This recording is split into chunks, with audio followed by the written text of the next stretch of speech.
ఆంధ్రప్రదేశ్ రాజకీయ విహంగ వీక్షణము మూడవ వీడియో. 1978 ఎలక్షన్లో, ఎలక్షన్స్ కంటే ముందు 77లోనే కాంగ్రెస్ పార్టీ, జాతీయ కాంగ్రెస్ 2 భాగాలుగా చీలిపోతుంది. అప్పుడు కాసు బ్రహ్మానంద రెడ్డి గారు కాంగ్రెస్ పార్టీ జాతీయ అధ్యక్షులుగా ఉంటారు.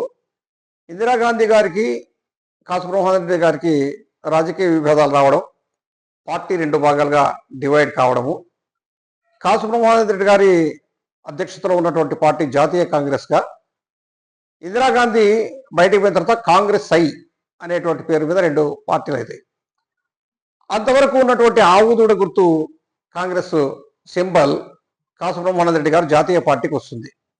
ప్రజలందరూ అనుకుంటారు, చాలామంది, ఉన్న ఫలానా ఎలక్షన్స్ దగ్గరకు వచ్చిన తర్వాత డివైడ్ అయింది పార్టీ, సింబల్ పబ్లిక్లకు ఎప్పుడు వెళ్తుంది కాబట్టి ఖచ్చితంగా ఈసారి కాంగ్రెస్ పార్టీ ఓడిపోతుంది, ప్రజలు ఓట్లు వేయరు అని. కానీ మనం అనుకుంటాం, అవేర్నెస్, పబ్లిక్ ఎంత అవేర్నెస్ ఉందంటే, ఏమీ తెలియదు పబ్లిక్కి, మేము ఏం చేసినా జరిగిపోతున్నాయని రాజకీయ పార్టీలు అనుకుంటారు, రాజకీయ నాయకులు అనుకుంటారు. కానీ అది చాలా తప్పు. 1977, 78 ఆ ప్రాంతంలోనే మీడియా లేదు, సోషల్ మీడియా లేదు, పేపర్లు చూసేవాళ్ళు లేరు, టీవీలు లేవు, ఏది లేదు. ఆ సందర్భంలోనే రాత్రికి రాత్రే, పొద్దున్నే ఎవరినైనా అడిగి చూడండి, ఇందిరాగాంధీ కాంగ్రెస్ సింబల్ హస్తం గుర్తు, కాసు బ్రహ్మానంద రెడ్డి గారి జాతీయ పార్టీ జాతీయ కాంగ్రెస్ సింబల్ ఆవుదూడ గుర్తు అని చెప్పేసి అందరికీ పబ్లిక్ తెలిసిపోయింది. అఖండమైన మెజార్టీతో కాంగ్రెస్ ఐ పార్టీ గెలిచింది. జాతీయ కాంగ్రెస్ తరఫున ఆంధ్రప్రదేశ్లో 2 మాత్రం గెలుస్తారు. అప్పటి ముఖ్యమంత్రి జలగం వెంగళరావు గారు, రెండవ వ్యక్తి the most powerful political leader YS Rajasekhara Reddy గారు. అదే ఎలక్షన్లోనే చంద్రగిరి నుండి ప్రజెంట్ ముఖ్యమంత్రి, యువ నాయకుడు,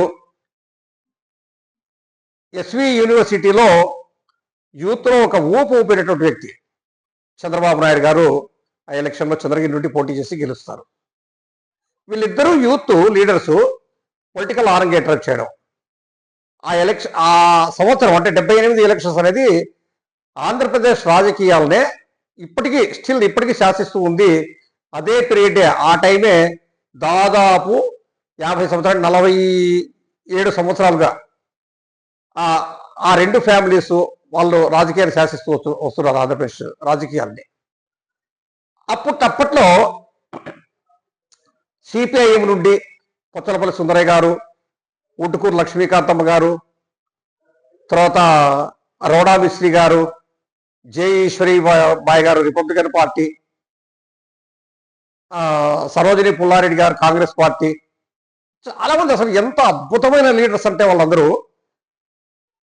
తను ఉన్నటువంటి పార్టీలో ఏదైనా పొరపాటు జరిగితే నిర్మోహమాటంగా, నిష్పాక్షికంగా తప్పు జరిగింది అని చెప్పేసి శాసనసభలో మాట్లాడేటువంటి వాళ్ళు.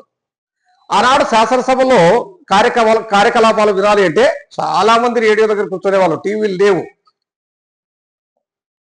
తొడలు కొట్టుకోవడం, మీసాలు తిప్పుకోవడం, ఒకరిపైన ఒకరు బురదలుకునే అతి దారుణమైన భాష నేను మాట్లాడుతున్నారు కదా, సంస్కారం లేకుండా మాట్లాడుతున్నారు. ఎంత పెద్ద నాయకుడు, మంచి సంస్కారం ఉన్నటువంటి వ్యక్తి అన్నా కూడా సంస్కారం లేని భాష మాట్లాడుతున్నారు.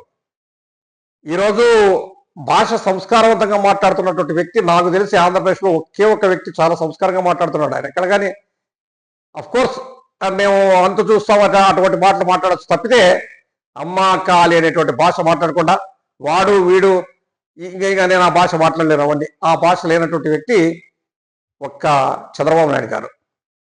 నేను ఆయన మనస్ఫూర్తిగా అభినందిస్తా. ఆయన చూసి యువ నాయకులందరూ నేర్చుకోవాల్సి ఉంది, ఆ భాష నేర్చుకోవాలి. నేను రాజకీయాలు నేర్చుకోమని అది మీ ఇష్టాలు, కానీ నేనే తెలుగుదేశం పార్టీకి చెందినవాడు కాదు, ఏ పార్టీకి చెందినవాడు కాదు. నిష్పక్షంగా నా అభిప్రాయం తెలియజేసి ఇక్కడ నా ఆలోచన.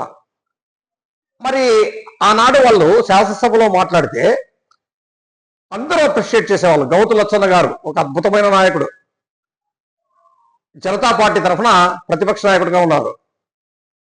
ఒక సందర్భంలో టంగుటూరి రంజయ్య గారు తన క్యాబినెట్ లెక్క గౌతు లచ్చన్న గారిని ఆహ్వానిస్తారు.